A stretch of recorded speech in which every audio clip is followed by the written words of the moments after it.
Here's Neil. Bear with me for a second. Indulgence. I beg the court's indulgence. Hi, welcome to the THC show. I'm your host, Neil Magnuson. This is the show where we talk about THC. And in this case, it is about tetrahydrocannabinol, but it's also mostly about truth, hope, and change. We hope that by telling the truth, we can affect change. And so that's what we're doing. We're before the courts now, finally. After a 2-year wait, a little longer than 2 years since they busted us, raided us, stole, wow, so much from us, charged us, myself and George and Andrew, and here we are 2 years later, 2 years of a prosecutor getting paid to come up with witnesses and disclosure, 2 years of some sort of punishment hanging over our heads. George and Andrew have dealt with theirs. Their punishment was to be good citizens for 40 hours in the neighborhood here, assisting the Aboriginal Police Department. I could have had the same deal, but I'm not taking that deal. I'm not taking any deal. They'd let me off if I write a letter of apology for what we're doing here. Well, there's nothing to apologize for, that's for damn sure. So forward we go. It was a short day today in court. I mean, for me it was a bit of a long day because it started out real early. After 5 o'clock I really couldn't get back to sleep, and excited about the prospects of the day. So they had 2 out of their 5 witnesses available today. 3 of them didn't show up. 2 of them because they're sick. I would imagine they're sick of doing their jobs, and they're sick of the idea of coming to court to try to punish me for helping people in this neighborhood. The other one just wasn't available this afternoon. The 2 officers that gave evidence were UCs. There's a publication ban on their names because it's dangerous to be a UC. People don't like UCs. They lie to you. They are trying to hurt you. And in our case, we don't deserve to be hurt. But in any case, these 2 young gentlemen got up there and described, well, the first one, how he had been instructed to find the RV on Cordova Street. He says he found it on West Cordova. Well, we're not on West Cordova, but I don't think that's going to have much weight with the courts. His notes were full of West Cordova. So he didn't know where the RV was. He didn't know the geography of downtown. And maybe for all anybody knows, he was on West Cordova. And one of the other RVs that have popped up in the area over the course of the last few years was where he went. We'll let the courts decide on all of that stuff. Second officer, he was just a young recruit 2 years ago. He'd only been on the job for 2 to 3 weeks. He was fresh out of the Justice Institute, which I think should be named the Injustice Institute. I went down there one day and tried to talk to the president of the Justice Institute. He was not very helpful at all. They're not there to consider whether justice is justice or whether justice is injustice. In any case, this young man, he had, I should mention, the first officer had been an undercover buying drugs in his career prior to this, but never cannabis. Wasn't a particular expert on cannabis. The second cop, he had never handled evidence before, but that was going to be his job on that day. So he handled the evidence. He took what the first cop had purchased from this RV on West Cordova and put it in an evidence bag and stuck it in his front pocket, and went about arriving at our RV and arrested us.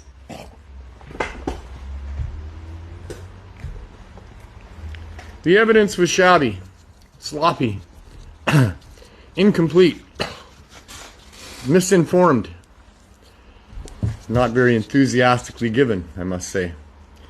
Although more enthusiastically given than the other 3 officers who didn't want to show up at all, it seems. Just like when they were here that day 2 years ago. All those officers, the dozen officers involved in the takedown on Operation Blaze, they were all standing there with their eyes to the ground, looking like their tail was between their legs, not particularly happy about what's going on. So what they gave us today was enough to have it dismissed. Especially if those 2 officers who are sick today are still sick tomorrow. If that's the case, the judge could easily dismiss the case and we could put in a motion to have that happen. But I declined that possibility with my lawyer in any case. It's his job to get me off as easily as he can under whatever circumstances he can. Anything short of that is actually illegal. So he can't advise me to not allow for the dismissal or to put forward a motion to try to get it. But that's what I did anyway. Because I don't want a dismissal based on cops not showing up or their evidence not being complete. If I was going to get a dismissal, I would want a dismissal based on the fact that the judge thinks this whole thing is ludicrous and insane.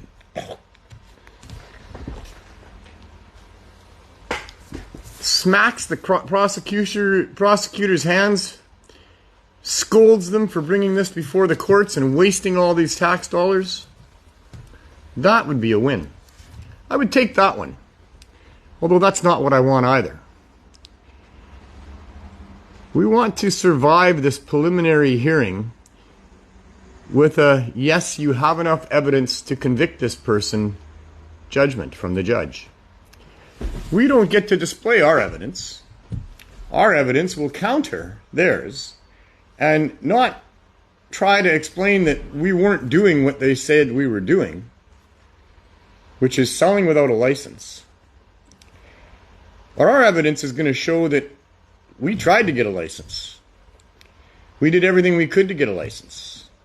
We were told we would have a license a few months into our application to Health Canada.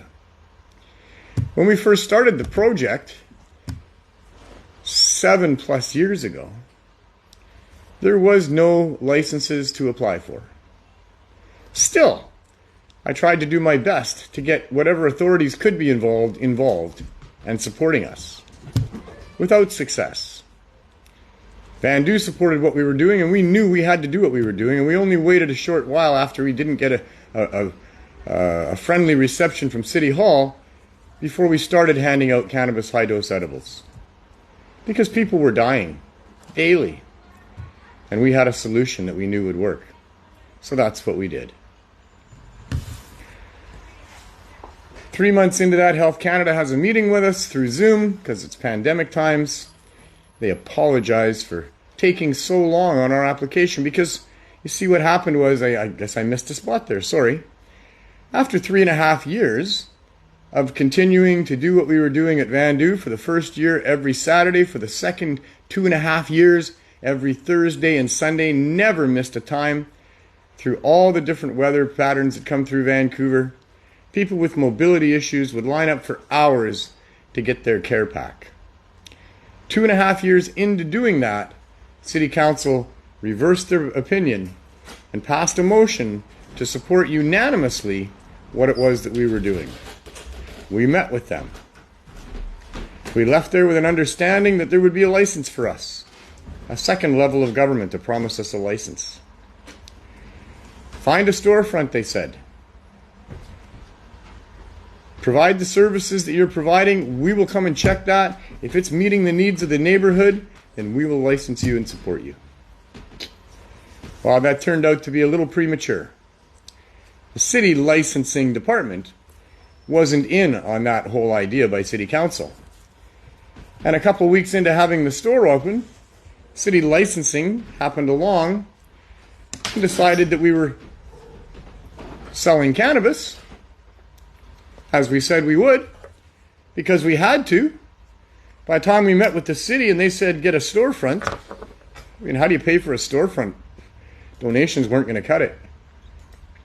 Donations have been keeping us pretty much even keel, able to sustain the program for 3.5 years by the time we found the storefront. It took us almost a year after City Council approved low barrier access. We found a storefront, we moved in, 2 weeks later city licensing shows up. They don't know about the motion and they don't care. They informed City Council that no, they can't just allow us to be in a store and they're going to give us a license without Health Canada on board. I don't believe that to be the case. I think that the city can license you and permit you to do what is not permitted by federal law if they feel it is in the best interest of their city. It's the beauty of city councils and mayors. They have that kind of power. It's been proven in court a couple different times since then. They can do that. But they've chosen not to. They've chosen just to let the status quo remain. And the status quo is, well, we got kicked out of the storefront, so we couldn't be in there anymore. But we moved immediately the next day into an RV. And we've been providing the same service that we would have provided in the store, mind you, in a little bit more of a limited capacity with the inconvenience of having to work from an RV. But we've provided that same service now for over 3 years. 3 years, and we're in our 5th month of doing everything we were doing in the store. And that's what got us arrested eventually. After over a year and a half of being, or close to a year and a half of being in the RV, we did get raided by the VPD on orders from Ottawa, charged with selling without a license, and on the journey began before the courts. Since that time, we have been left alone. We continue to provide our service 7 days a week, 8 hours a day. We have 420 members that can come and access cannabis for free, 420 milligrams every 4 days that they choose from what we have from our donators and our bakers. We have hundreds of success stories. All 270 members of the CSP are success stories. And there's hundreds more than that we've helped along the way. We've been unable to expand that 270 number for people who can come and get 420 milligrams every 4 days. But we don't turn people away here. If we've got it, they've got it. We provide cannabis for free to people that aren't part of the program every day. Lots of it. We give out free joints to people if that's what they want, or a free edible to people if that's what they want. The edibles can be as strong as 100 milligrams, and they can come every day and get one. So they might not be part of the program that provides 420 milligrams every 4 days. But they can come and get 100 milligrams of edibles every day. And 4 days later, they got 400 milligrams anyway. They're not quite at 420, but neither are we. But we're getting close. That's another topic. We'll get there shortly. In the meantime, here we are. 2 years later, we finally get to go to court. So I don't want it dismissed on some technicality of sloppy police work, miscalculations of times or locations, poorly dealt with evidence, any of that stuff. We've yet to explore the search warrant that came after they seized the van and started searching it. We have lots to explore.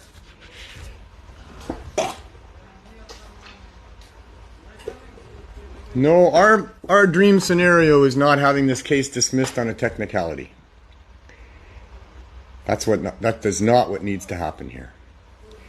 Now, if after tomorrow and perhaps Thursday's proceedings in this preliminary hearing, perhaps if the judge decides that this is ludicrous and insane, why on earth would the federal crown spend all this tax dollars on trying to stop us from helping people and in the process punish me for doing that?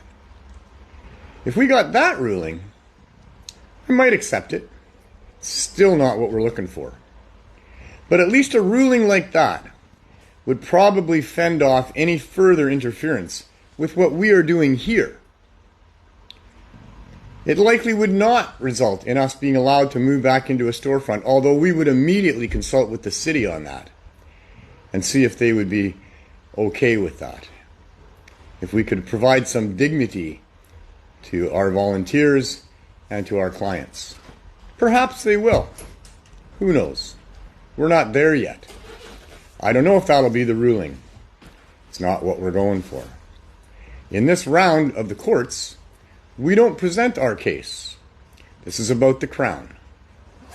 The federal Crown gets to get up there and demonstrate to the judge that there's enough evidence to convict me of selling without a license. I'll go back for a minute to that meeting we had over Zoom with Health Canada 3 months into our application. Because that's what happened, of course. Once we got kicked out of the store and told we had to have federal approval, now there's licenses to apply for, and apply for one we did. In fact, we applied for 2. We applied for a license to continue what we were doing in whatever fashion Health Canada felt would work in the form of either a license or an exemption.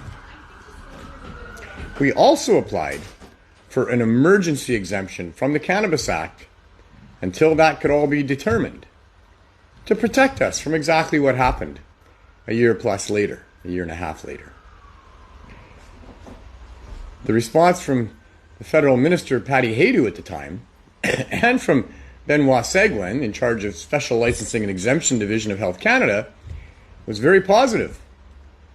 The day after receiving our 2 applications, we were contacted by both of those different departments, alerted that they had received our applications, and informed that they would process those applications in a timely manner, as best they could.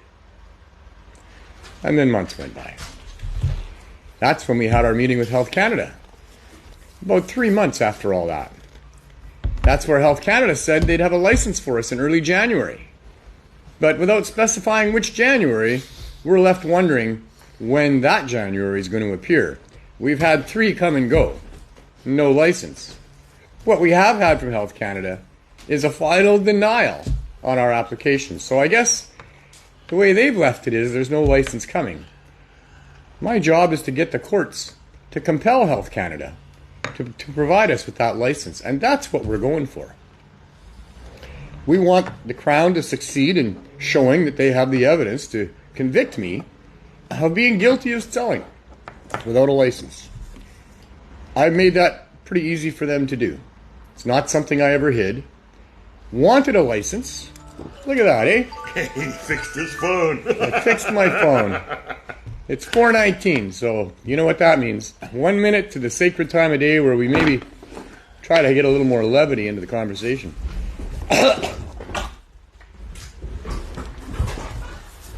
So, and as I mentioned prior to that, the city said they would license us. So, excuse me. So our contention is that not selling without a license, but selling with licenses pending is what we were doing. And it goes way deeper than that. And we'll go way deeper than that in court. Oh man, it's 4:19, and I got lots more to say about this. Keep going. So in a minute from now, Glenn's going to sneak in beside me. Well, that's a fast minute. Doesn't say 4:20 quite yet. But Glenn Wells is here, as he always is. I got 4:20. Do you? Yeah. I do too now. It's a fine line between the final stages of the 4:19 and the first stages of the 4:20. Just seconds. Just seconds involved. Seconds. Split seconds involved. Oh, So, today was quite the day. well, Tomorrow Sure. should be interesting if those guys show up. you know, it was interesting. We had some law students show up. Oh, really lost students? We were outside of the courtroom or courthouse for a session ahead of time, and then a live stream to set up what's going on there. It was a good session. Come join us tomorrow and Wednesday. We had signage up. We had Wednesday and Thursday. a group of school kids come by that were looking at the signs, and so I had some things to say to them. And I told their teacher that it was a long time ago now. I was in grade 12. It was 50 years ago. So 50 years ago, maybe it was 50 years ago today. I would have been 17. Yeah. It would have been a law field trip to Vancouver to visit the courthouse. Yeah. Maybe it's the same day these kids had their law field trip. Maybe it was 50 years ago today. Continuing, yeah.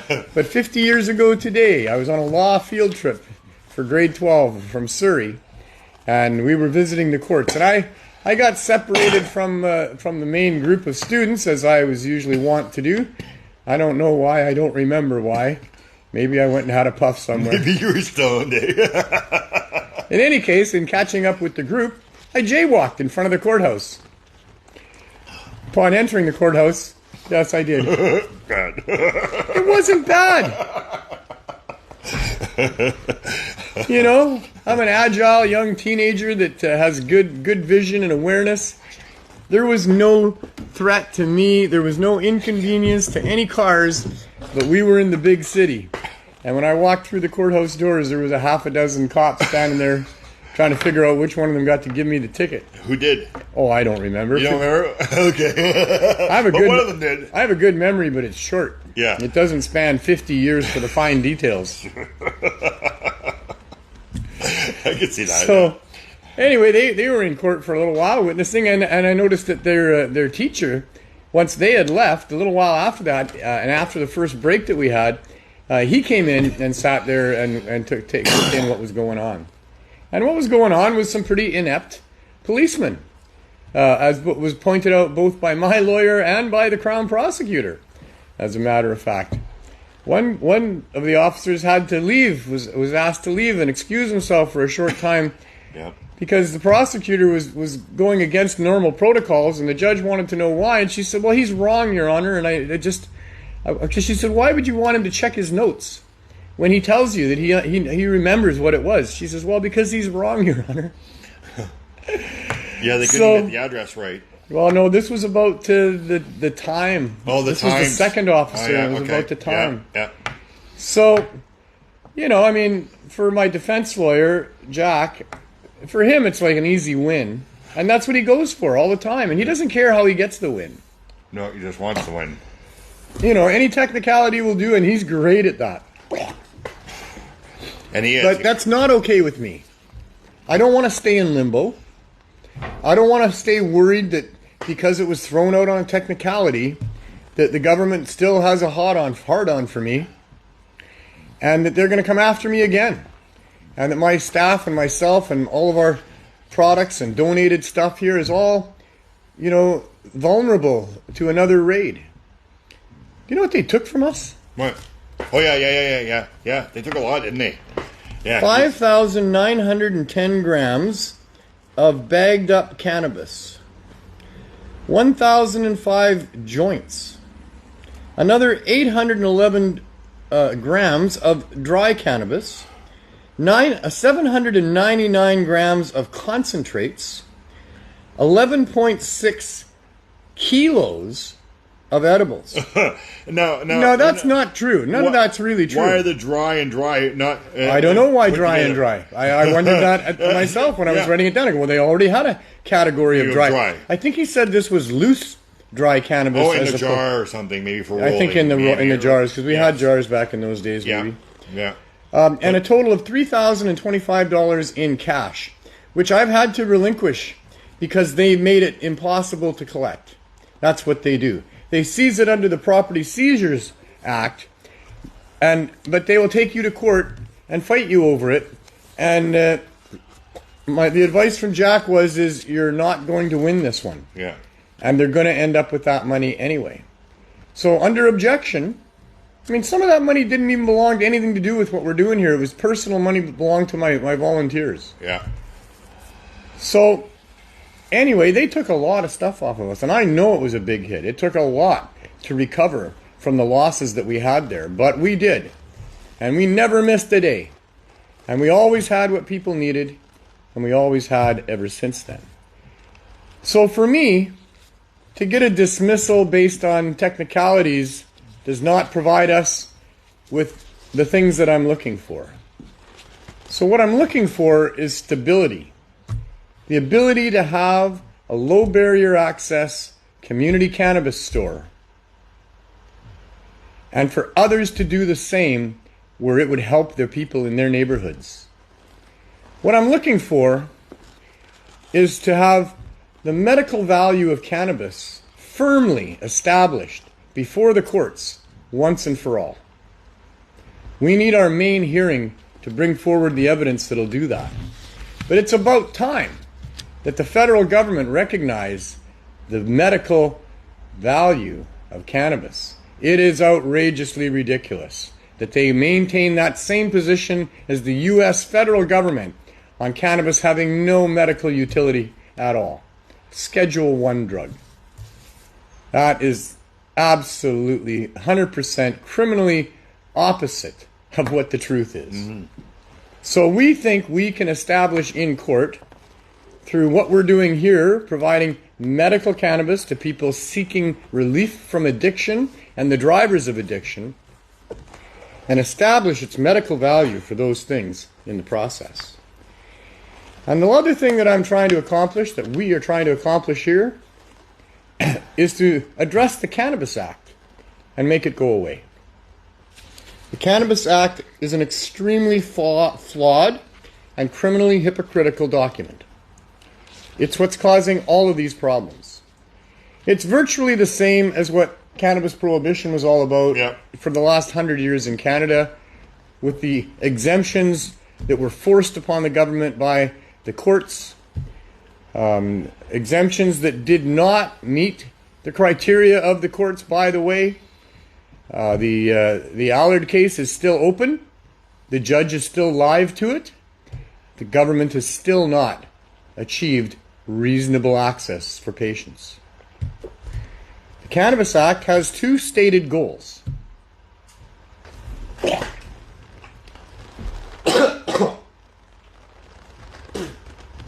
First, they state that they're trying to coerce or somehow get the entire population of Canada to purchase their cannabis through them. Everybody should be using regulated cannabis, according to the Cannabis Act. There's no real mention in there as to why. One would assume, and there has been rhetoric surrounding it, but not within the document itself, that there is suspicion that the non-regulated cannabis is not safe for people. Once again, criminal hypocrisy. The regulated cannabis, in some instances, have proven to be not safe for people. And pulled off shelves. And pulled from shelves, recalled, and lawsuits pending. The unregulated cannabis that has been available for the last, decade. Well, they say 100 years. 100 years, yeah. But there really was, because that's when they brought in the prohibition against cannabis was 101 years ago. There was very few arrests in the first 12 years once that was brought in. Then there probably wasn't much cannabis being used then. There probably wasn't much being used here. Population would have been much smaller. Yeah, and I mean, you wouldn't have any growers. Well, and where did it come from? 12 years later, what happened was it was the Vietnam War that brought it.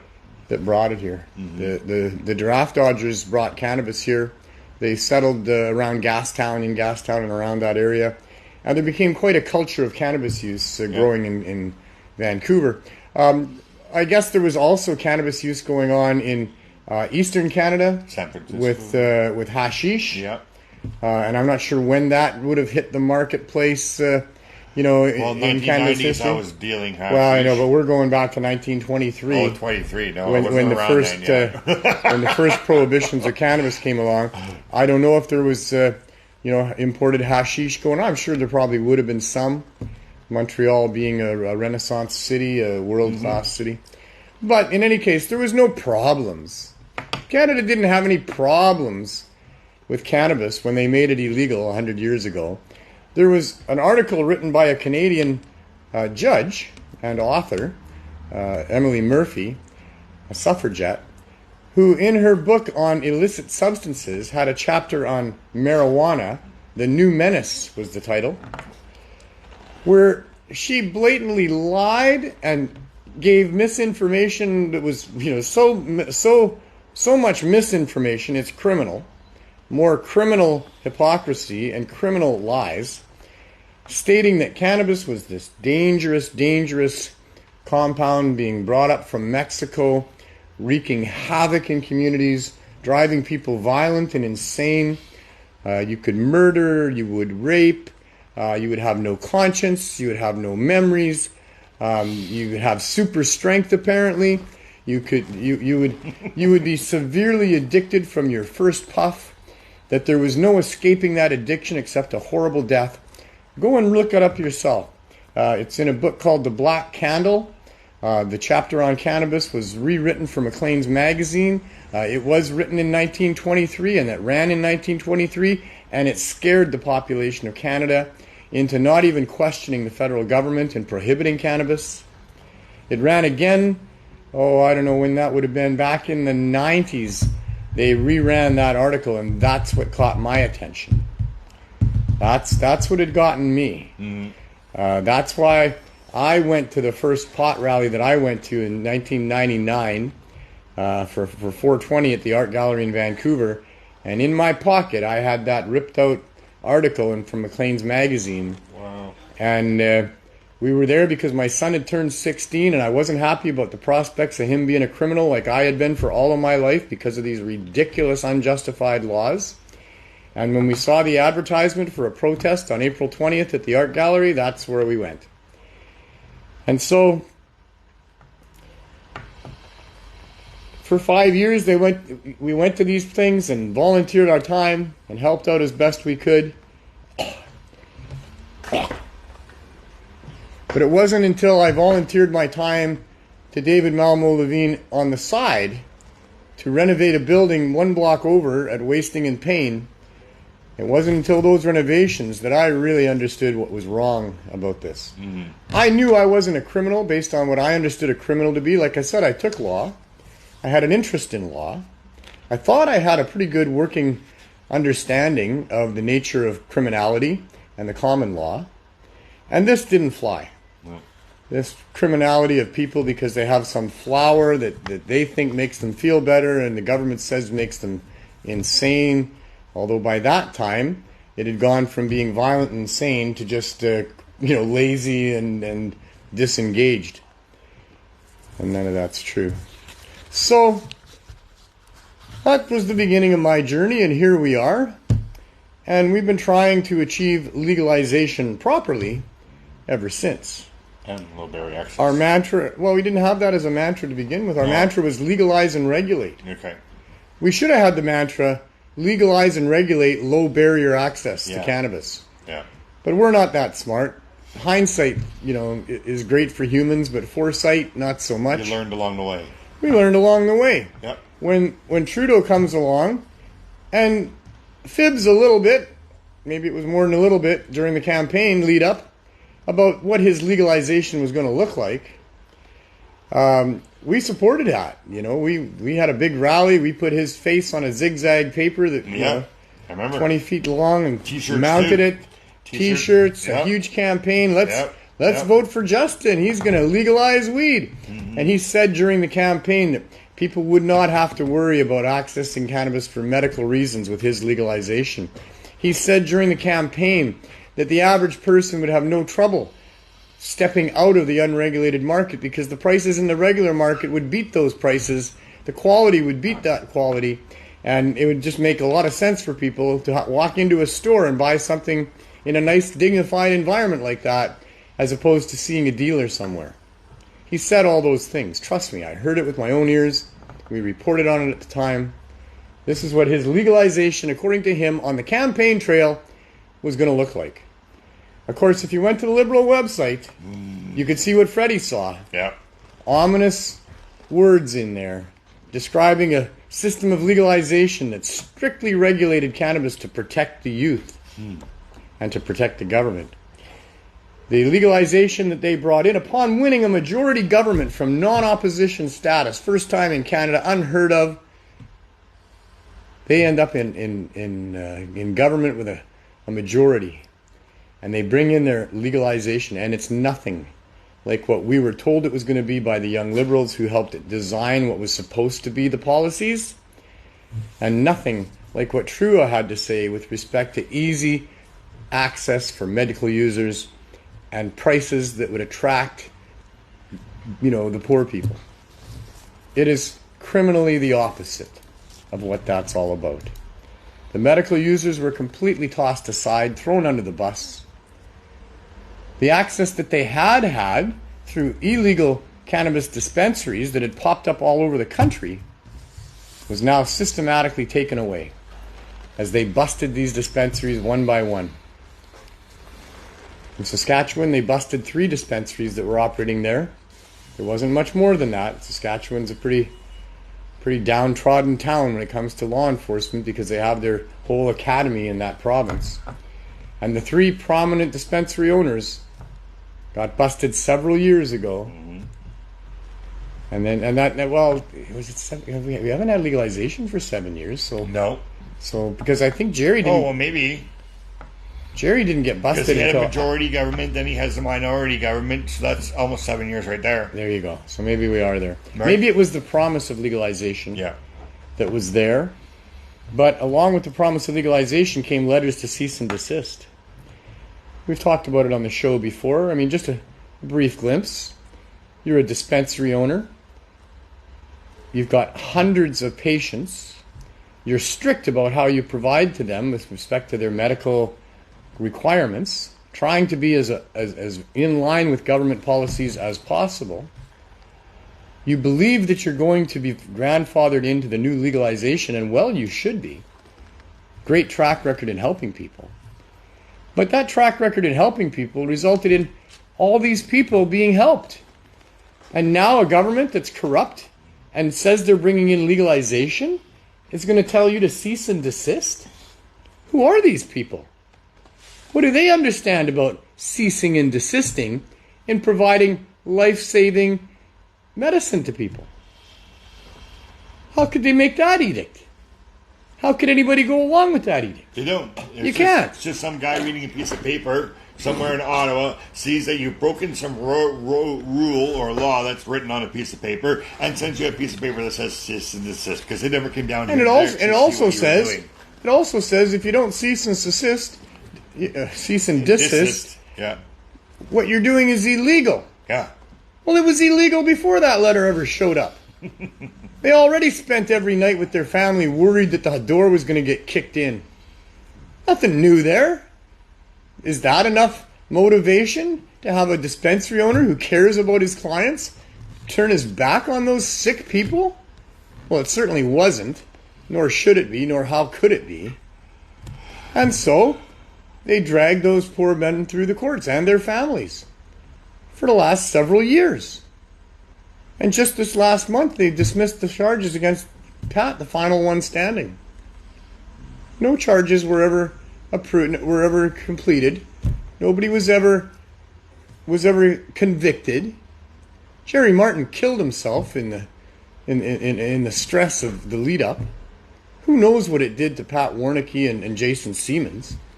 I'm sure they could tell you stories, and I'm sure Pat will when he visits us here not too long from now. Yep. Not today, but in a show month. coming up. Yep.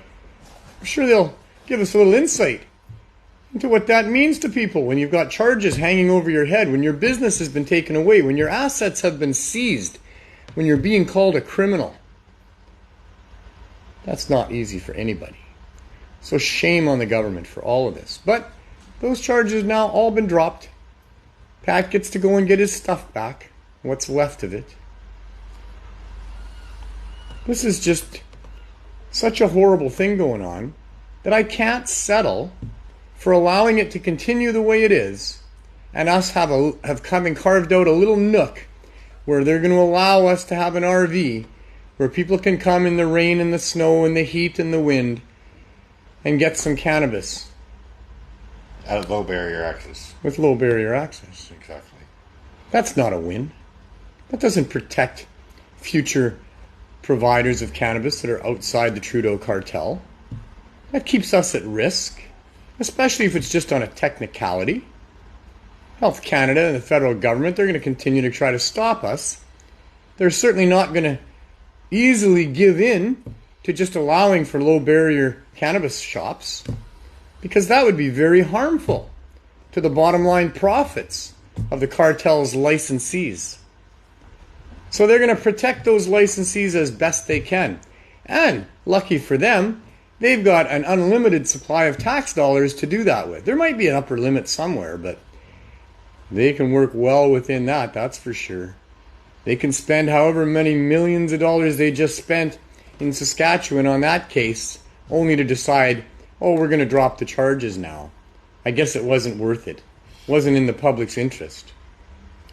They're supposed to know that before they start spending money in any significant way. Not 7 years after they've murdered one person and ruined the lives of a couple other families and withheld access to people in those towns for all this time. Whitewood is a backwater right now.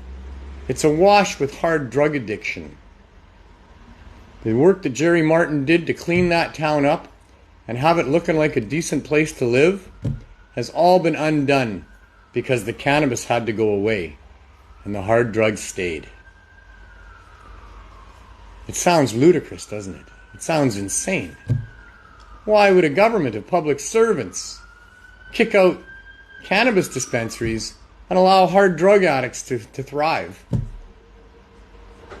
The answer is because they're trying to cash in on cannabis legalization, and they have severely monetized and politicized the overdose crisis so that they want people dying of overdoses.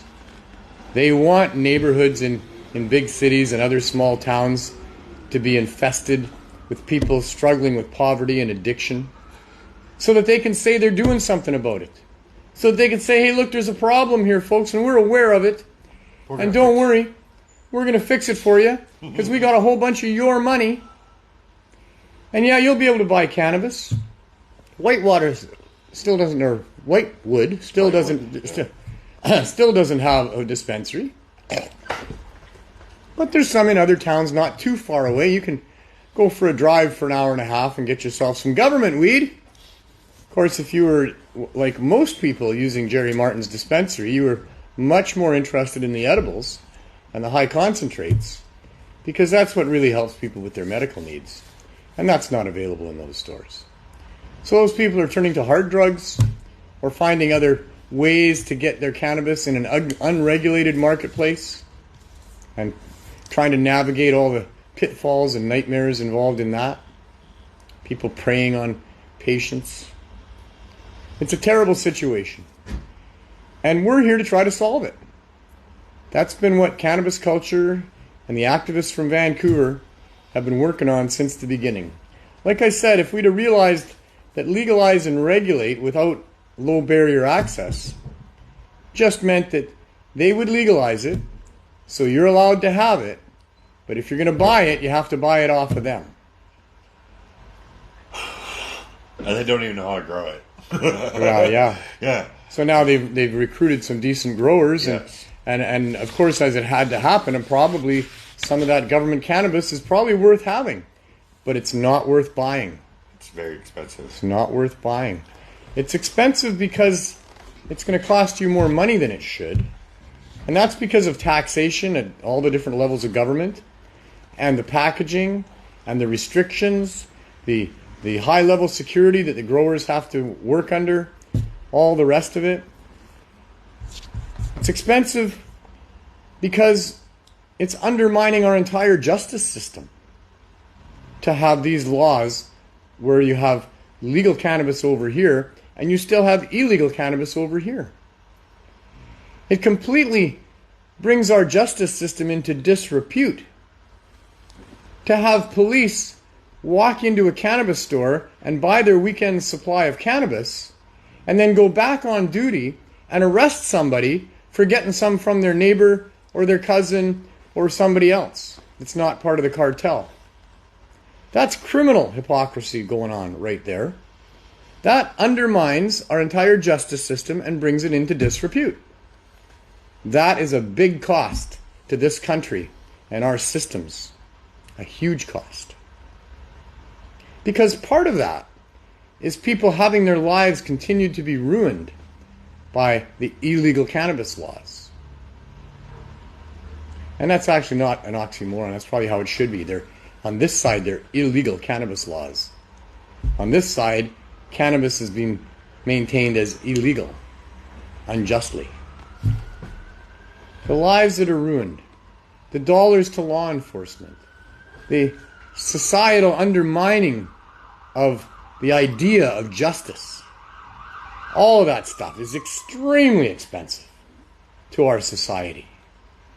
All that stuff tarnishes our reputation worldwide. And in the end, if this was to win out, and this is what we end up settling for or having to accept, we will not be seen as the bastion of freedom that we had been prior to that. Yeah. Canada, the bastion of freedom, needs to come up with a legalization that is based in freedom, that is based in tolerance, and an understanding of the dynamics and the nature of the substances involved. There is no justification for making cannabis illegal. Never has been. There is justification for making cannabis readily and easily available, even supplemented by government and not taxed. There's a great argument for that. So here we are. We're not going to give in. This is just another tactic by the Crown. I suspect that their evidence is sloppy on purpose. I suspect that they're saying, well, they might not show up tomorrow either. In fact, the prosecutor volunteered to my lawyer that she could make them be sick for another day if he would like that. Really? Yeah. What? She said, would you like me to have them sick for tomorrow too? They want this case to go away. Yeah. I am sitting there with a confident smile on my face. I am not a criminal. I don't look like a criminal. I'm not going to act like a criminal. And they are going to be seen as criminally hypocritical and criminally lying to make their case. They want it to go away. Even the judge is on your side. She told that sheriff to give you the comfortable seat. Yes. Right? There was that moment in time. Because he said, no, you can't have that seat, so he had to sit in his low seat again. Yeah. And the judge said, is there a problem with him having that seat? He is an elderly gentleman. Would you like that seat? She says. And Neil goes, yes. Well, she said, do you have back problems? I said, well, not so much, but it's very low. Yeah. And she said, well, then you should sit in the higher seat. Yes. And She was really good. I think I like her. Yeah. I suspect she likes me, but let's see where all that goes. She's a nice lady. I have a girlfriend, I'm sorry. Yeah. I get that. Don't have a pen. Oh, it's over there. Yeah. I heard it go the other way. Down there. So they want this to go away. There's no question about that. They've tried every which way but sideways, and now they're going to try that one too. Like I was saying to you, it just really looks like they were appeasing the people who made the rules. They said they've done your job. They busted you. This judge says I can't go forward. We're going to throw the charges out. You know, and it was a waste of time and your money and everything. Yes, yeah. This is a big time waste of our money. If it turns out to be that my way, money, your money, yeah. Court time, police resources, other cases that could have been brought. My lawyer could be working on things that are really important, although this is really important, I must say. But it's only really important because of where the government is on this. It's too bad that you can't sue the government like you can if you were in jail. So if you did 10 years for a murder that you didn't commit, you get money for that. If you get charged with something and they throw it out, you should be able to get some reimbursement back. If you talk to Bricks, he'll tell you that we have plenty of grounds, all of us, for bringing forward lawsuits against the government for all the different inconveniences and problems that have been caused by them maintaining these policies. Tort. That Was it? The government has millions and millions of dollars set aside to settle these tort cases. They do it quite quickly and without much effort, apparently. We just need to get our act together and have a few people do it. I mean, I hope... I would do it with you. Well, talk to Bricks and, and see what it takes. And I would do it with Bricks as well. Yeah. You know, my health isn't good and my time and capacities have been diminished severely here. But, I'm willing to do whatever it takes. But I think lots of people should be looking into that. We can't do that only if they throw it out. Then we can do that, right? Oh, I don't know about that. I think you could bring a case of tort damages against them at any time because you've suffered tort damages. Yeah. My whole life from 15 on has been directed by these bad laws. Yep. It has affected me in so many ways that I should be liable for a whole bunch more of you taxpayers' money, because that's all the government has is tax dollars. They don't have any of their own money. But these things on principle should be brought forward. But for me, at this point, I've worked really hard to get us to here. And where we are here is where we're before the courts. We hopefully will get an opportunity to present our evidence. And our evidence should be sufficient to firmly establish the medical value of cannabis and to have the Cannabis Act set aside. I don't want to settle for much less than that. We'll see how it goes. Yeah. We'll see what the prospects are. There's a time to hold them and there's a time to fold them. Never We'll take see a what gift happens. horse in the mouth. Well, you know, I don't know. You're just saying the things, gift, right? the Yeah. gift I want Yeah, it's the one that is not to just have the charges dropped so I don't have to write a letter yeah. or do a few hours of community service. I don't want that win. But if they drop the charges, they won't charge you again. That's not right? true. No, That's because not the judge, the courts have already said this is no good, right? If they dismiss the case on a technicality, they can they can bring it forward okay. again. Gotcha. And we would live in fear of the that. Crown would have to appeal that decision of the judge to throw it out. No, No, no. Okay. I don't They know might. much They about might that. anyway. They They might anyway. You know, these are part of the possibilities that could happen. Yeah. We'll see what happens. But no, I'm willing to take a little bit of a risk for myself personally to follow this through, to use what we've established here, and set the Cannabis Act aside and get medical cannabis established, and then let's see the government tell Canadian citizens that they have to go through a bunch of hoops to get a medicinal herb that can help them, when you can get pharmaceutical drugs that are toxic and dangerous within half an hour of leaving your doctor's office complaining about pain that they can't even test for. Some pharmacies are right next door to your doctor's office. Almost always. Yeah, right? Right? Or So. within the vicinity of a doctor's office. Very close, yeah. Very close. Very close. They make it very easy. My doctor's office is... See, that's the thing. It's in the superstore. easy. Yeah. Low barrier access. Yeah. Well, Superstore is owned by Shoppers, or at least by the parent Yeah, but company. my doctor has an office in our superstore, and it's right beside the pharmacy. Yeah, you'll notice of Save the store. On and all Yeah. these places, Safeway. They Walmart. have pharmacies in their stores. And like I say, the parent company that owns Shoppers also owns those places. Yeah. And it's a big scam, let's face Walmart it. does the same thing. Walmart has doctor's offices. And I right think they're part of beside that their same group. pharmacy. Maybe not. No, they're They're owned part by of somebody in the States. the Wall A family. people. Yeah, a family Yeah. owns Walmart, yeah. They got a few extra bucks, those people. Yeah. So So- it's crazy. It really is. It's all about money, folks. Somebody pointed out that you have to go to the back of the store to get prescription medicines, but you can buy something that'll kill you, tobacco, at the front of the store. Yeah. Right? You have to walk all the way to the back of the store to get healthy or to be healthier, but we'll kill you at the front with the pack of smokes. Right? Some debate as to how healthier you are using pharmaceuticals. But Yes, I know. But the I know, pharmaceutical yeah. companies are also invested in the vitamin companies. Yeah. And Which so, are no good for and they're all mixed in with the pharmaceuticals in Yeah. that department. Yeah. It's such a scam. It is just such a Herbal scam. medicines are the way to go. What this is all about on their end is money. What it's all about on our end is what's right. Mm-hmm. And it's about looking after patients, poor people, and sick people first. The vulnerable people in our society need to be protected. They should be protected by a government. Instead, they're being protected at this point loosely by the CSP and the Healing Wave. We're doing our best to stand in the face of that oppression and continue to have an outpost available for people to come to. We had people from Chilliwack here yesterday that had heard about us. We have people coming all through the Fraser Valley. They shouldn't have to drive for hours out of their... That could be because of the Whiskey Wizards that came to Surrey. Because they're part of their... I have no idea. Well, they're a very big charity. They help out people at Christmas No, time. I actually talked to these people. I welcomed them here. I asked them about it. Yeah. They have family that lives in this neighborhood. Yeah. And they're the ones who were telling them about the 5 for $5 bags. Oh, okay. And the $1 joints. Yeah.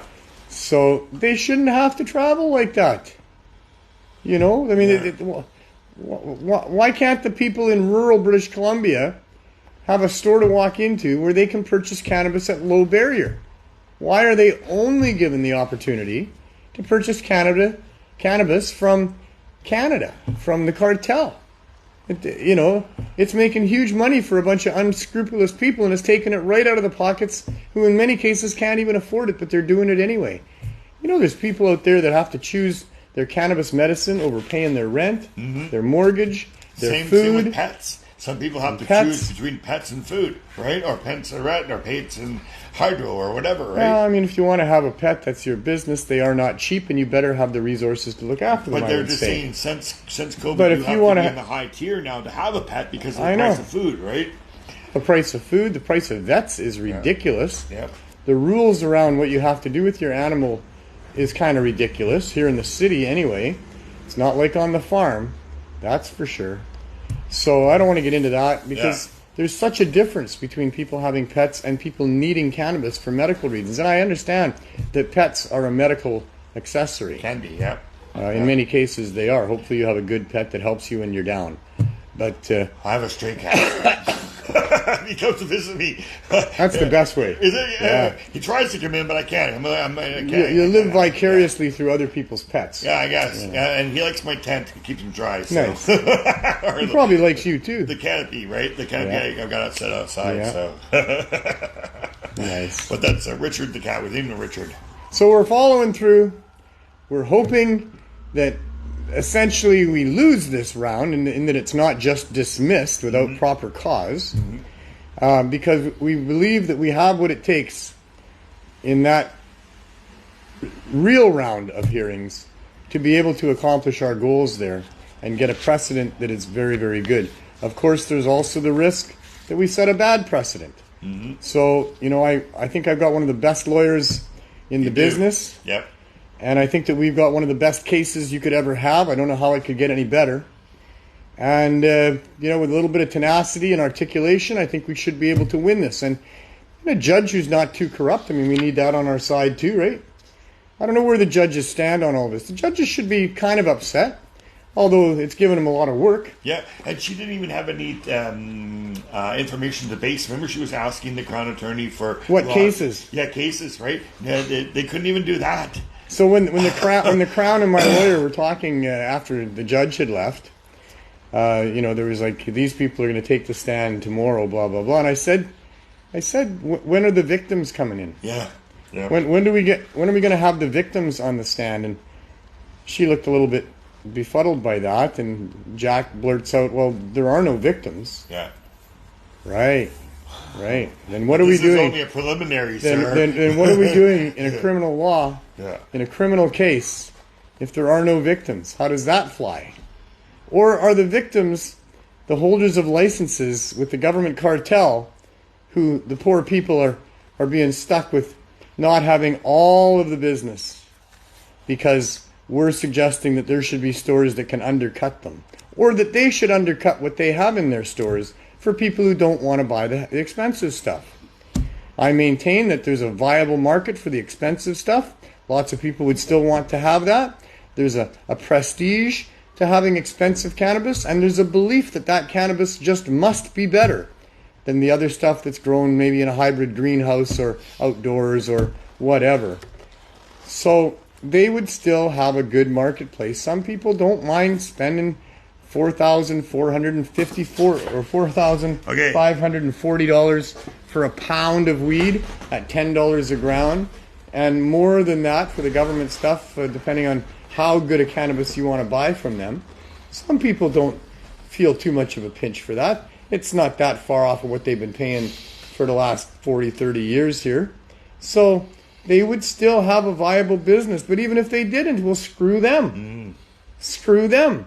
You don't get to use taxpayer dollars to run a protection racket to maintain artificially high prices to make a killing off of the people that can afford it, and in the process killing the people that can't.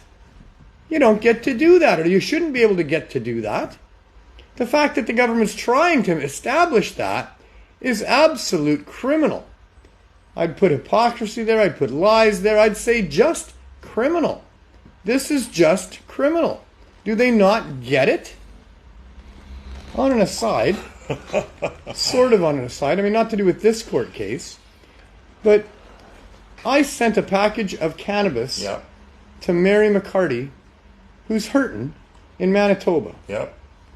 Now, I took one of our CSP flyers, Yeah. which I don't see handy. Over there. That's okay.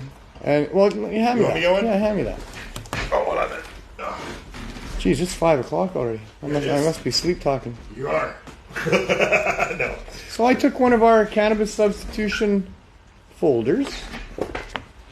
I put a little more than an ounce of cannabis into it. I sealed it all up here. I sealed it all up here. And I sealed it all up here with tape. The cannabis that I put in there was not loose. It was in a zipper lock bag, 2 of them. And then I took this to the post office, sealed up like that, and we put it into a post office sealed bag, and we sent it off to Mary. Well, it didn't get there, and it didn't get there, and then it did get there, and then she couldn't have it. We're standing there with it, and they wouldn't give it to her. Oh, we can smell marijuana. Well, that's right. This is being seized. It's dangerous. Really? So, I was really pissed at that. I immediately put together another package for Mary. This time, I triple bagged it inside the box that I put it in, small box. I took the box and I wrapped it with clear packing tape all the way around like you would a hockey stick, all the way around the other way, down all the seams, made sure there was no escaping of anything. And they seized that one too. So yesterday I went through the process of discussing it with them and complaining about it. They put me onto a supervisor after a fairly long and I must say fairly friendly conversation with the person at the other end of the line, who seemed to be somewhat sympathetic to our plight there. And to my posing to her how wrong and ridiculous this is, how it's been made legal. There's government stores you can buy it in. People send cannabis and other things through the mail all the time. She put me onto a supervisor who said, yes, people send cannabis all the time. Yes, it's legal, but we can't be smelling it. You're tainting the other mail, she said. I said the smell must have been really, really slim, for one thing, on that first package. And I really doubt your sniffer dogs could even pick up the scent on the second one. I'm sure you flagged it because of the 2 addresses involved. In any case, she put me onto a supervisor, as I said. The supervisor would not budge an inch. She almost scolded me for putting a package into the mail that was undeliverable because of its odor. I said, have you got any injury reports from any of your postal employees, due to the smell of cannabis? Have you had any complaints from people in writing about their mail smelling a bit like cannabis?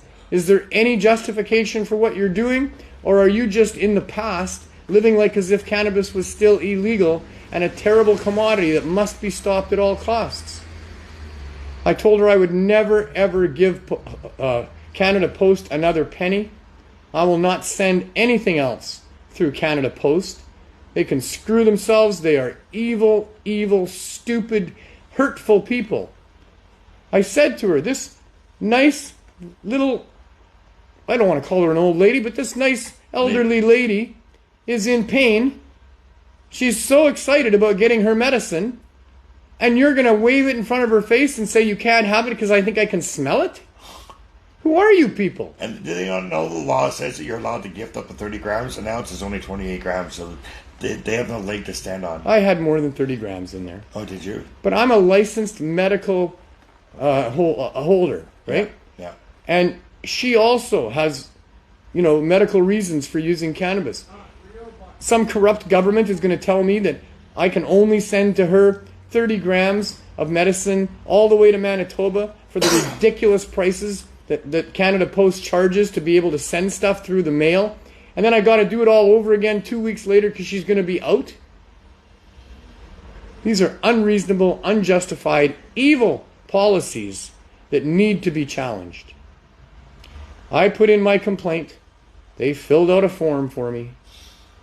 All it's going to do is put my address before the federal government, who's now going to come and probably investigate me for sending cannabis through the mail. Well, no, because they provide envelopes for you to do that now.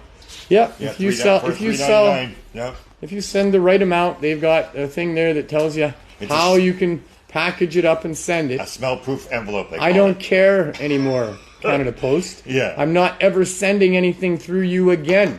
You can have that ridiculous policy if you want. I don't care. I will give my money to the private companies, and they won't give me this hassle. Never have, never will. So, yeah, I'm quite upset about all of that. Yeah. But, yeah, some interesting moments today. Yeah, it's crazy. It's all craziness. Are we going to go outside? Yeah, I guess we'll go You got outside. the energy to do that today? You're pretty tired. I am pretty tired, Why but... don't we just...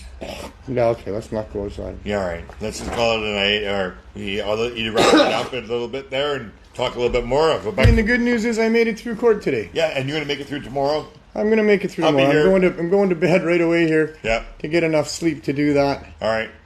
I'll be back. I took a vitamin infusion yesterday. Yeah, B12. Oh. You know, they tell you a shot in the arm is a good thing. Well, not if it's B12 apparently, and not if you're me. I'm skin and bones. I'm 120 pounds now. Yeah. And that shot right into my muscle in my shoulder, it radiated severe pain. And I'm used to pain. I've been living in pain for a long time. But it's more pain than right down to my fingertips, all the way up into the back of my head. Wow. Every time I just moved my head the slightest bit, it just radiated serious pain from the spot. I'd been for an hour and a half sitting with an IV in my arm, which didn't go in easily, went into the same arm as they did last week because they tried to do the different arm, and for the second week in a row had trouble getting it in the vein, even though the vein is right there and obvious, in my opinion, and even though at Life Labs, when I went to get blood work done in between this, it was simple and easy. I didn't feel very much at all. I don't look at it. I can't look at needles. Thank God it kept me off of needles as a young man with a lot of emotional problems growing up in a place where a lot of people ended up on hard drugs. Thank goodness I don't like needles. I can't stand them. I can't stand looking at them. I don't want them stuck in me. Thanks to a dentist back when I was younger. And so, all those needles stuck in me, boy, I was in some pretty serious pain there. They made me stay there for about 45 minutes until it sort of subsided, and then I kind of threw my coat on, and for the next hour, I really couldn't use this arm at all. I didn't use it for steering my car. I could barely do anything with it. But whatever, an hour later I was fine, back in bed, even laying on that shoulder, and I'm okay today. I can still feel it. I can still feel the pain there. I can still feel the pain in here. But whatever. I guess I'm not getting the B12 shots anymore. No. And as for energy, well, I think I would have had energy today because these sorts of events energize me to begin with. Yeah. Although 2 months ago, as you know, it was looking pretty grim. Yeah, you didn't know. I didn't know that I was going to make it to this date in March. I didn't know that I was not going to be just put into a hospital bed with a feeding tube and see what they could do for me. Pretty close. I was pretty damn close. Yes, I was. Yep. And then I had a breakthrough. I managed to force myself to swallow some liquids that weren't going down for a few days prior to that. Since then, it's gotten, most days easier and easier to swallow, although I'm still not able to swallow solid food, although I have tried some recently without too much success. And to be fair, yesterday and today, having a bit of trouble swallowing liquids again. Oh, okay. But they're going down. They're going down. And I'll continue to make sure they go down. Okay. And, I'm on a whole bunch of really healthy stuff. You are. I can see it all underneath there. I'm doing a bunch of really healthy things, and my body needs to rest. Yeah. So I put in the smoothie that I make with all these amazing products that people have recommended to me. I have a lot of good people around me. And then I need to sleep and let my body do its thing. I think I'm winning. I get scans at the end of April to tell me whether I am or not, and we'll see where we're at. But that's where we're at now. So I don't want to go outside. Okay. I want to kind of wrap this up. There's not much else, but before you go, Glenn. Yep. The cannabis review has been released. Being released. There's 54 different recommendations. The main one that they're talking about is the restructuring of the taxes, and we'll have a good look at it before next week's show. and get an understanding of whether they're restructuring up or down on the taxes. Yeah. Are they taking a bigger cut? They probably or are they letting people have a break? I suspect they're letting some people have a break. And they're not talking about increasing the edibles. I read that too. The potency. They want to keep it at 10 milligrams. They think that more than 10 milligrams is dangerous. Like, I take 100 every night. 100 milligrams every night, and I sleep like a baby. We have no problem with full-grown adults that are used to using cannabis using higher dose edibles. We have no problems with that. We have some problems with novice users who eat too much too fast and have an uncomfortable experience. But there's no medical malady that comes out of that other than just being afraid that they've harmed themselves in some way, but they haven't. That afraidness only comes because they don't understand what's going through. Exactly. If you eat an edible and you've had somebody explain to you what is going to happen, it's not that bad anymore. Yeah. Because now you know that you're going to get tired, you're going to feel heavy, you're going to want to go lie down and put your head on a pillow, and just do that. And you're going to wake up and you're going to feel just great, and you're going to want to do this again. Or start low and go slow. That's and it. Find that dose that allows you to function properly. Yep. And go from there. Yep. So just have fun, people.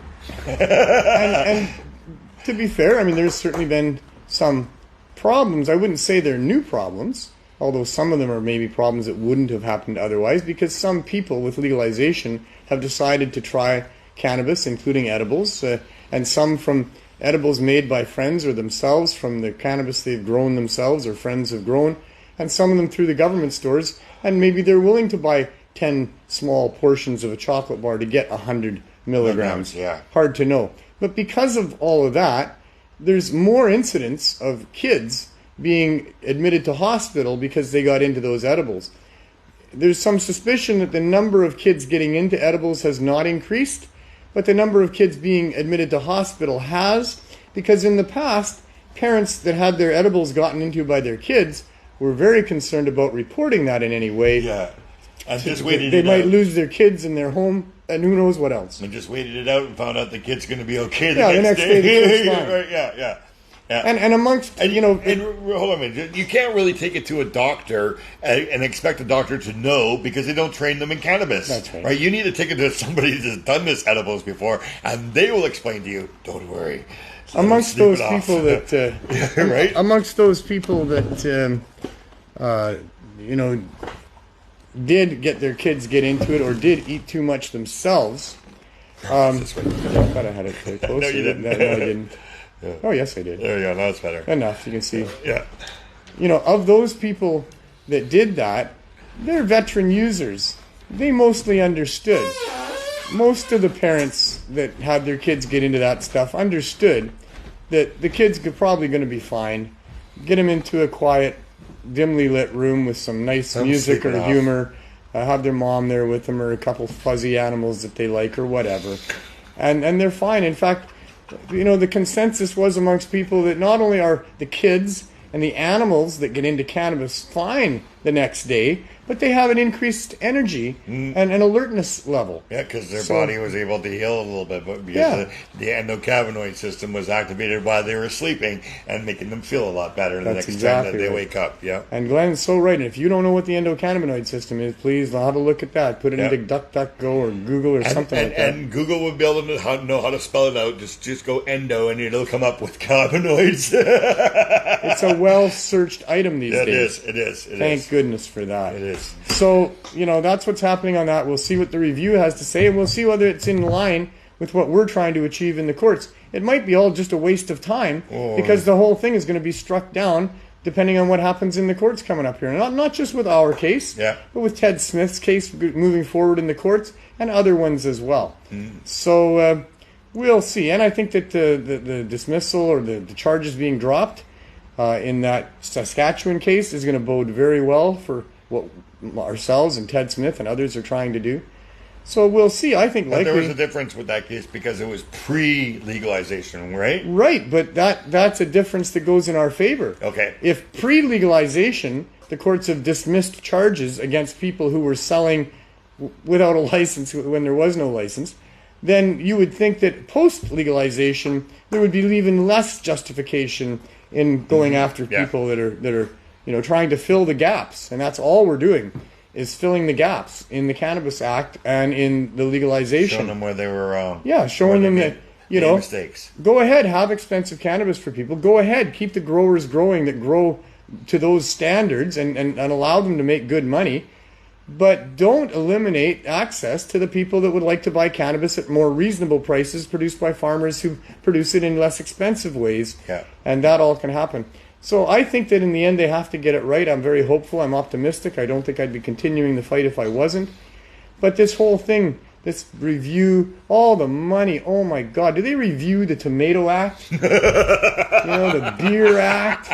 Anything, maybe on alcohol. The Cashew Act, I mean, how much of this gets large bodies of well-paid, taxpayer-funded people, sitting around a table who have never even experienced cannabis for the most part, given their opinion on what they think legalization should look like, all with their own special interests that they're making sure to protect while they're there.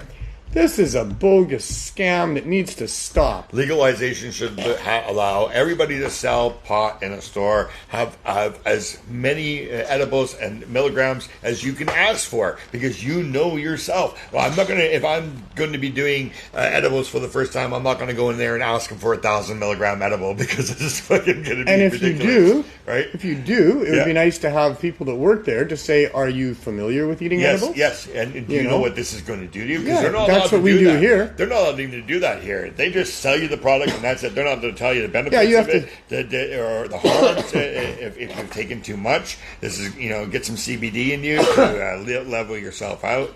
No, in fact, you have to put your staff through a cannabis sales orientation course that is all about the bud tender? Forbidding them from discussing the medical values of cannabis and making sure that all the sales rhetoric is all about it being for recreational purposes, which makes me wonder how they manage to sell edibles. Are those for recreational purposes? I don't get that one so much. We'll bring that up in court, I'm sure. All right, I'm going to go back. Not done with you yet. Not done yet. One more brief thing is, man, oh man, we are getting really close to 420. Yes. And I know that people are mobilizing all across Canada to come to Vancouver, because Vancouver is always the hot spot for 420, and thank you people for all doing that.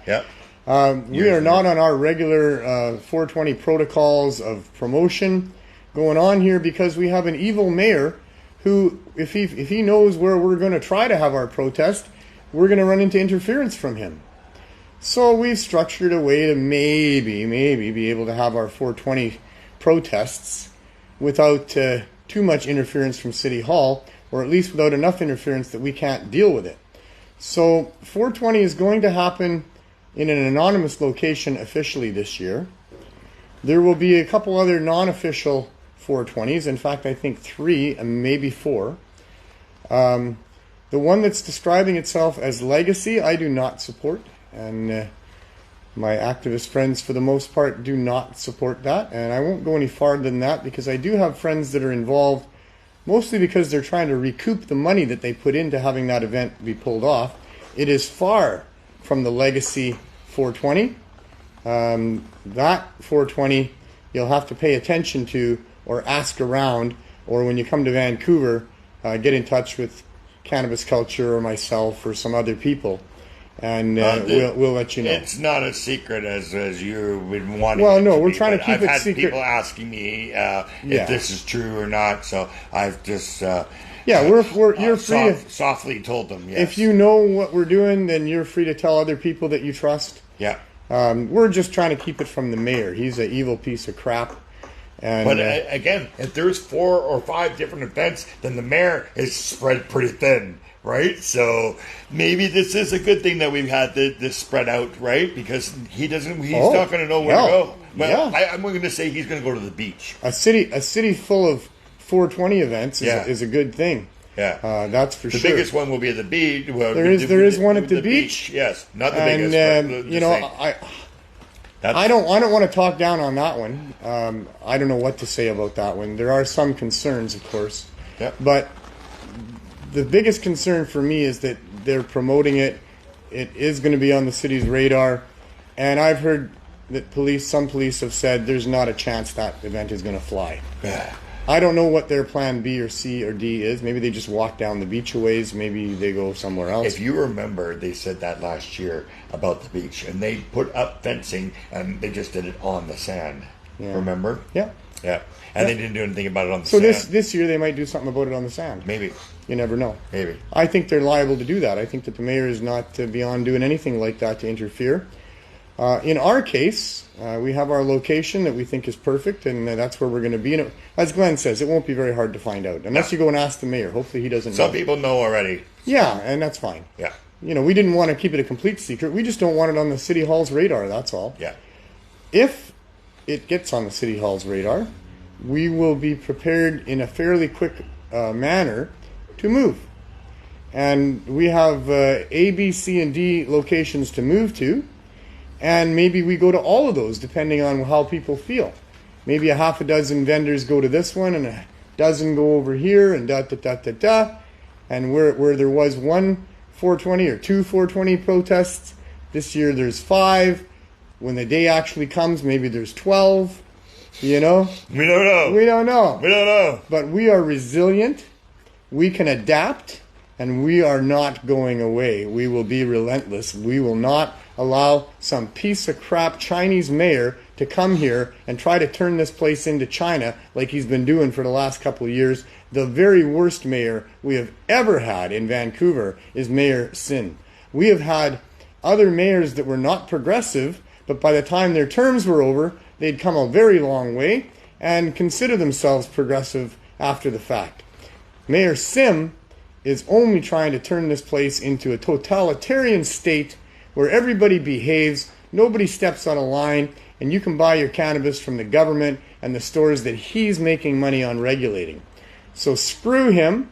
He should get behind us and support us. If he had any sense or clue of the history and the tradition that we've established here in Vancouver, he would be behind us and supporting us and preaching about the value of 420 and the protests that we put on. But that's not the case here. We have to do it a little differently, so we will. And that's what's happening there. And I guess that's all I want to say about that. It's coming up real fast. We'll talk a little more next week about it as well. Yeah. And next week we'll have the summary of what happened in the trial here. And you said 2 weeks before 420 you'll let people know. No, I didn't say that. I said I might, a week or so ahead of time. Okay.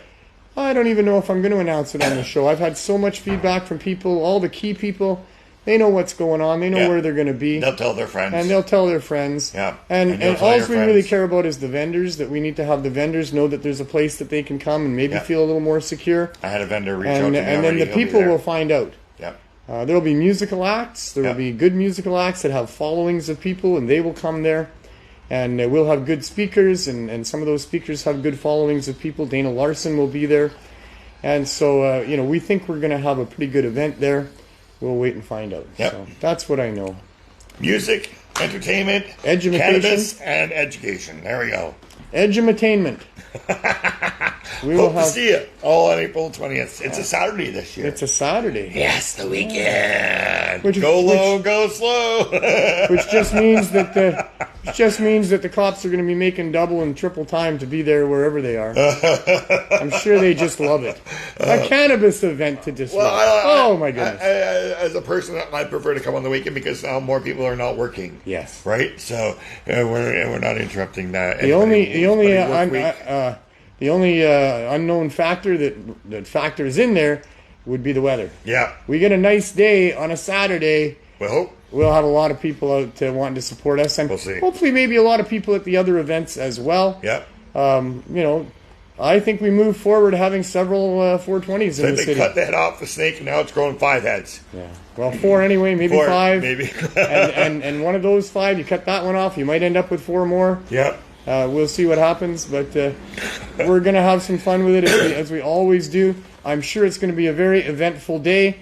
I'm sure if the mayor does try some pushback, and I'm pretty sure he will, the way he went at Cannabis Day, pretty sure he's been licking his chops for 420 for quite a while. Well, to wait and see. And we'll have some fun with that.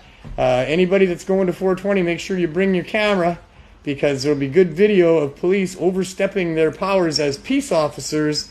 And we're going to have a lot of video at the end of 420 to post on YouTube and other places on social media, depending on what the mayor and the police decide to do.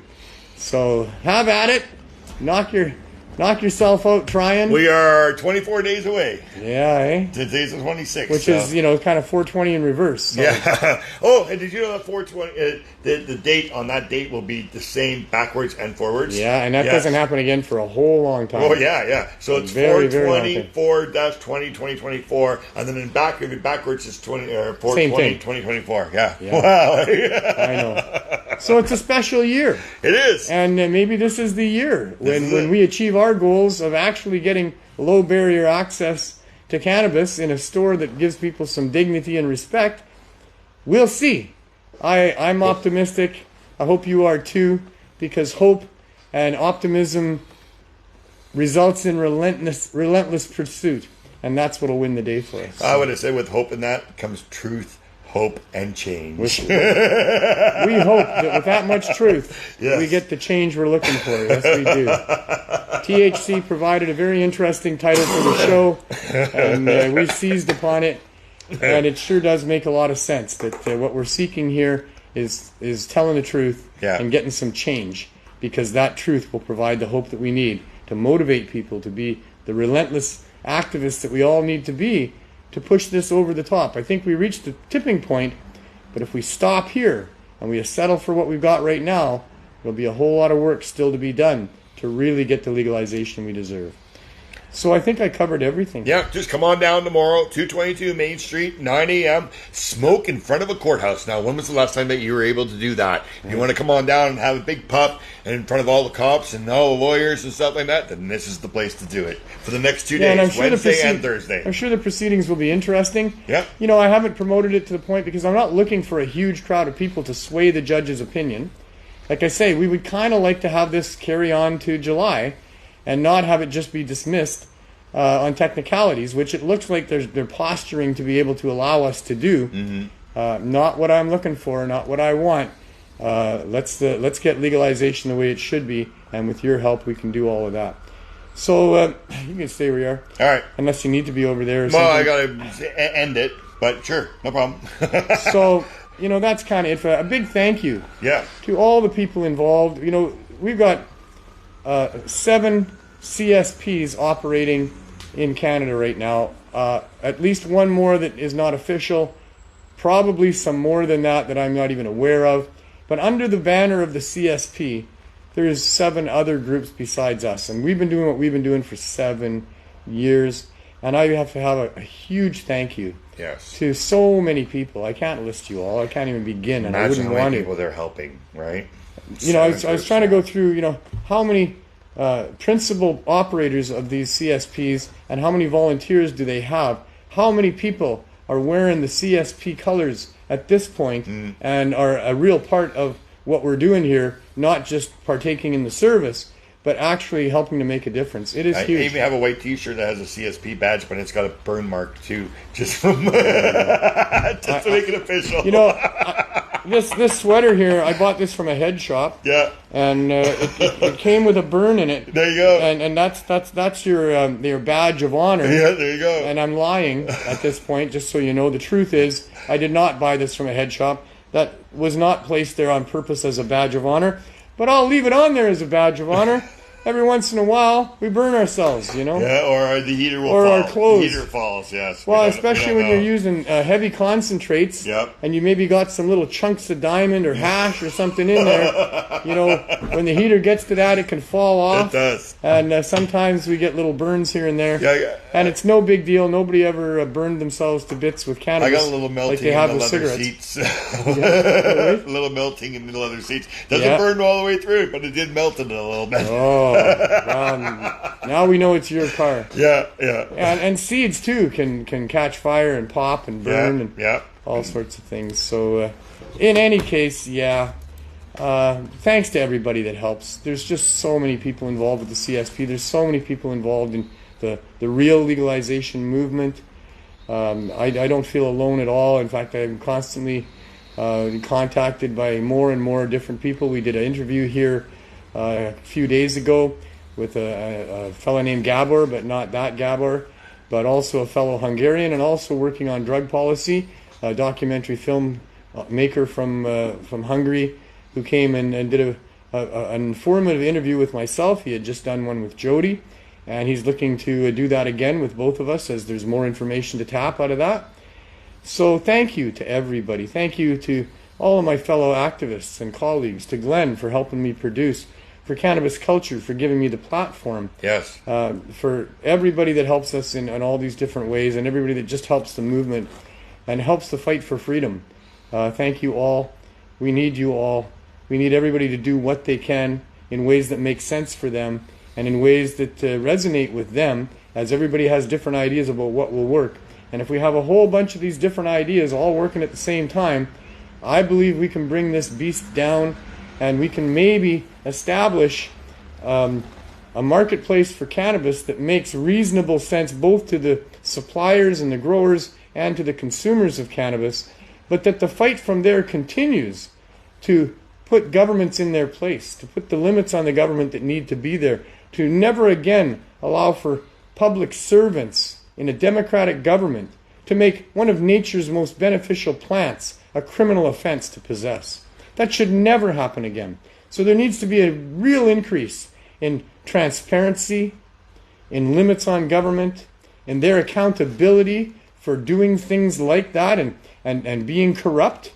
We need to get the corruption out of our freedom to be able to actually be free. And until it happens, we're not. And as long as cannabis is illegal, how can anything else be safe?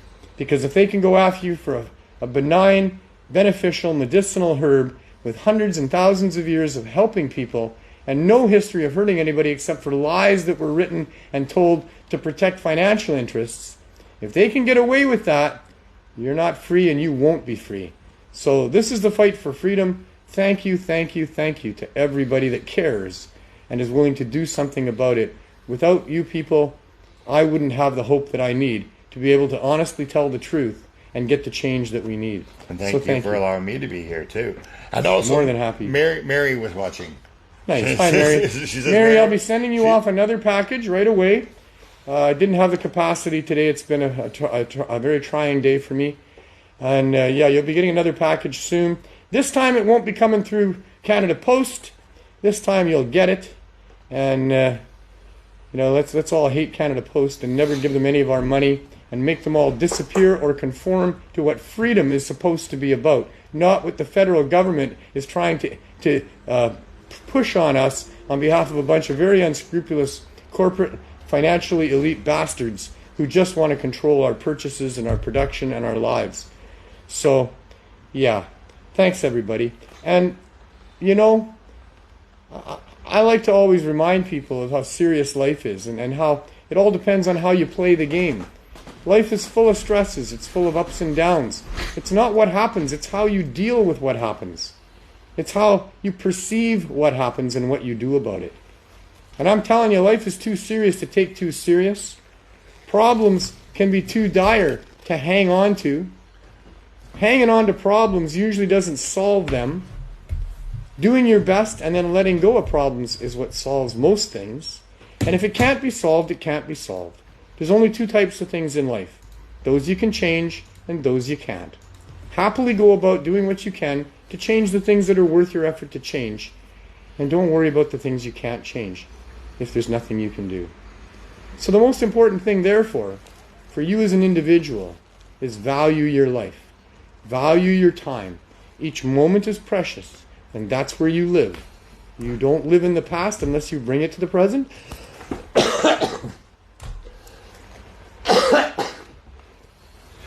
And you don't live in the future unless you idolize about what that might be in the present or are scared of what that might be in the present.